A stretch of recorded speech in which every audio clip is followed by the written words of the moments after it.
Hello' everyone, মই আজি আপোনালোকৰ লগত শ্বেয়াৰ কৰিবলৈ গৈ আছোঁ আমি নতুন বছৰটো কেনেকুৱাকৈনো ষ্টাৰ্ট কৰিলোঁ। আৰু এয়া মই 31st কাৰণে খানা বনাবলৈ লৈছোঁ। আজি মই 31st কাৰণে বনাইছিলোঁ মটন কাৰী আৰু ভেজ পোলাও। এয়া মই মটন বনাবলৈ ৰেডি কৰিছোঁ। তাৰ কাৰণে মই পিঁয়াজ বিলাহী ভালদৰে ফ্ৰাই কৰি লৈছোঁ আৰু জিঞ্জাৰ গাৰ্লিক পেষ্ট দি দিছোঁ। তাত মই অকণমান জিৰাও দি দিছিলোঁ আৰু বাকী যিবিলাক গোটা মছলা আছে গোটেইবিলাক দি দিছোঁ। তাৰপিছত মটনটো দি বহুত ভালদৰে মটনটো মই 3-4 টাইমছ ফ্ৰাই কৰি লওঁ অকণমান পানী দি, তেতিয়া খাবলৈ বহুত টেষ্টি হয়। দেখিছে নহয় ইমান ধুনীয়া কালাৰ আহিছে। তাৰপিছত বনাবলৈ লৈছোঁ মই ভেজ পোলাও, যাৰ কাৰণে মই অকণমান মটৰ, তাৰপিছত গাজৰ, বিনছ এনেকৈ কাটি লৈ সৰু সৰুকৈ কাটি লৈ ফ্ৰাই কৰি লৈছোঁ। তাৰপিছত চাউলটো দি হৈ গ'ল এয়া আমাৰ খানা ৰেডি। আৰু ইপিনে গুণগুণক দেখিছে নহয়, তাই কেনেকৈ আছে, মানে তাইৰো খাবলৈ মন কিন্তু খাব নোৱাৰে বেচেৰীজনীয়ে।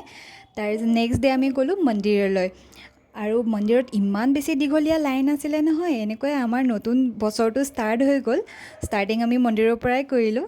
এয়া দেখিছে নহয় কিমান দীঘলীয়া লাইন। আপোনালোক সকলোকে হেপ্পী নিউ ইয়েৰ।